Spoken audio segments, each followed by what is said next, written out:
Des routes qui disparaissent sous des torrents d'eau et de boue, des automobilistes bloqués, pris au piège, l'eau qui envahit les maisons et les véhicules jusqu'au volant parfois. Chaque année, c'est la même histoire. Là où on pourrait se dire « mais quelle horreur !»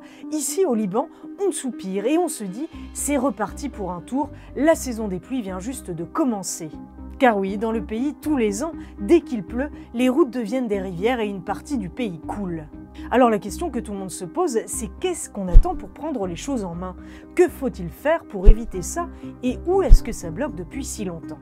On fait le point sur toutes ces questions dans ce nouveau décryptage de L'Orient le jour.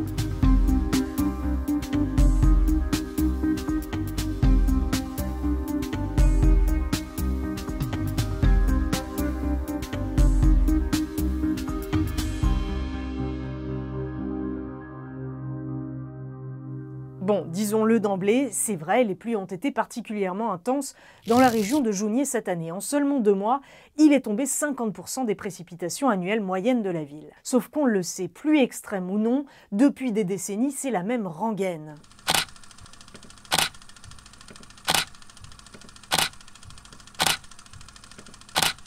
Car le problème ne vient pas tant du climat, bien qu'il aggrave évidemment ce genre de situation, que de la déliquescence des infrastructures dans le pays. Et même les responsables le disent. Si le ministère avait dépensé la moitié des fonds alloués à cet effet, nous nous en serions sortis, a par exemple dit le président du conseil municipal de Jounieh dans une interview accordée à la chaîne MTV. Sur Twitter, le ministre des Travaux publics et des Transports écrivait lui « Nous renouvelons notre appel, chacun doit assumer sa responsabilité à l'intérieur des villes et le long des rivières. » Alors concrètement, où est le problème? Pour éviter ces inondations, de nombreuses infrastructures sont normalement mises en place dans les pays. Des canaux de dérivation, des barrages, des digues, des déversoirs, des plans d'urbanisation censés faciliter l'évacuation des eaux, des bassins de stockage, etc., etc. Mais au Liban, toutes ces infrastructures sont en fait soit inexistantes, soit trop vieilles, soit en mauvais état. L'un des problèmes majeurs est lié à l'urbanisation croissante et surtout sauvage dans le pays. Déjà parce que très simplement, plus le pays se bétonne, moins les sols peuvent absorber l'eau des pluies, au contraire de la terre. Ensuite, parce qu'à mesure que les villes se sont étendues, les systèmes de drainage, eux, sont restés les mêmes. À Sahel Alma, par exemple, où des inondations ont eu lieu en novembre, eh bien, les tuyaux d'évacuation sont les mêmes depuis 30 ans. Ils sont toujours d'un diamètre de 60 cm selon le président du conseil municipal de la ville. Alors cela fonctionnait très bien au siècle dernier, mais les pluies étaient plus faibles et l'espace moins construit, donc mieux évacué. Un autre problème que l'on peut citer, la plupart de ces canalisations sont aujourd'hui bouchées par les déchets. La faute aux institutions qui ne nettoient pas assez, mais aussi aux habitants qui déversent ces détritus dans la nature. Bref, on pourrait lister bien d'autres éléments d'explication, mais dans l'ensemble, ce qu'il faut retenir, c'est qu'aucun plan n'a été mis en place ces dernières années pour protéger les systèmes de drainage du pays.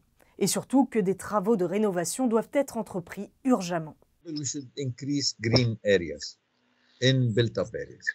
The more we have gardens or the ability to reduce this rapid flow of water, the better off we are. We should always maintain our drainage networks. Clean them on the surface, clean them in the subsurface. That's a hell of a lot of money. But it can be done. Beaucoup d'argent, oui, c'est vrai. Mais si l'on regarde les investissements réalisés par le Liban ces 30 dernières années, on remarque que le pays a quand même dépensé plus de 2 milliards, soit 142 millions de dollars par an en moyenne, pour la construction ou la réhabilitation d'infrastructures. Dans le détail, 68% sont allés à l'adduction d'eau potable, 23% à l'assainissement et 9% à l'irrigation. Alors pourquoi cela n'a rien changé, ou presque?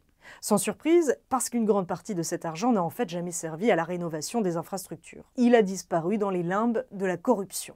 Mais aussi parce que certains de ces projets n'ont jamais été inclus dans des plans de rénovation d'ensemble. En fait, par exemple, ça ne sert à rien de refaire les grandes routes du pays si les municipalités ne se préoccupent pas, elles, du drainage dans les villes.